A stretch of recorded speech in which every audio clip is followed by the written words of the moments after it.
আমি জান্নাতুল ফেরদৌস। আমি শহীদ রাজীবের আম্মু। আমার ছেলের গেজেট নাম্বার 782। হুম, জেলা হলো কুড়িগ্রাম। আমি লালমনিরহাট জেলায় বসবাস করি, ওখানে থাকি। আমি লালমনিরহাটে জব করি। আমার ছেলে হুম, লালমনিরহাটেই শহীদ হয়। হুম, ওকে, ওরা শহীদ হয়, ওদেরকে আগুনে পুড়ে মারে। লালমনিরহাটের এক আওয়ামী লীগের নেতার বাড়িতে আগুন লাগে, সেখানেই আমার ছেলে সহ আরো 5টা ছেলে শহীদ হয়। আমার ছেলের বয়স 18 প্লাস ছিল। আমার ছেলে যে আমার ছেলেরা তো প্রতিনিয়ত আন্দোলনে যেত। ওদিনেও যে গেছে আমি তো জানি না, জানতাম না। ওরা বিকেলে গেছে, আন্দোলন ইয়েতে গেছে, আনন্দ মিছিলে গেছে। সেখান থেকে কিভাবে যায় কি হয় জানি না। শুধু সন্ধ্যার পর আমার ছেলে কখনো আহ কখনো কোথাও সন্ধ্যার পর বাইরে থাকে না। যেখানেই থাকুক, কোথাও গেলে বলে যে আম্মু অমুক জায়গায় যাচ্ছি, এটা কাজ করতেছি। যখন দেখা যাচ্ছে যে মাগরিবের আজান পার হয়ে যায়, ও আসে না, আমার তখন আমার সেন্স আসে যে বাচ্চা এখনো আসতেছে না কেন। আমি ওকে ফোন করি, ফোনে বন্ধ পাই হুম। সবসময়। তারপর হচ্ছে ফোনে কল দিচ্ছিলাম, ওকে পাই না, ও ফোন ধরতেছে না, ফোনে রিং যাচ্ছে কিন্তু ধরতেছে না। কয়টার সময়? এই 6টার পরেই, ওই সময় হুম, আগস্টের 6টা, প্রায় 7টার দিকে। ওই সময় তো সন্ধ্যা হতো প্রায় 7টার দিকে। তো হুম, হুম, মাগরিবের আজানের সময় ও মাগরিব কখনো কখনো বাইরে থাকে না মাগরিবের সময়। তো যখন ফিরতে হুম, ছিল না, তখন আমি তাকে ফোন করি। ফোন করলে ফোন রিং যায় কিন্তু ও আর ফোন ধরে না। যাই হোক, পরে হুম, আমরা তাকে খোঁজাখুঁজি করি, না পাই। পরে আর্মির সঙ্গে সহযোগিতা করলে তারা ট্র্যাকিং করে, এবং আমি রাত 12টা, মানে 12:30 বা 1টার দিকে মনে হয় ওরকম সময় হবে, 1টার ওই দিকে আমরা জানতে পারি যে ওরা ওখানে মারা যায়, পুড়ে যায়। একদম পুড়ে অঙ্গার হয়ে গিয়েছিল আমাদের ছেলেগুলো, 6টা ছেলে একদম পুড়ে অঙ্গার হয়ে গেছে। মানে কেন করেছে এই ঘটনাটা একটা সাভারেও হয়েছে, সেটা তো আমরা দেখেছি, কিন্তু এই ঘটনাটা আমরা আসলে মানে আমার মনে হয় মিডিয়াতে সেভাবে ফোকাস হয়েছে কিনা জানি না, বাট আমার চোখে পড়েনি।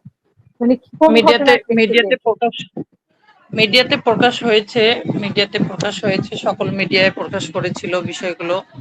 ওভাবে দেখা হয়নি তো, যে কোন কোন মিডিয়াতে প্রকাশ হুম, হুম, করেছে, তবে জাতীয় সকল পত্রিকাগুলোতেও প্রকাশ হয়েছিল এবং টিভি গুলোতে প্রকাশ হয়েছিল।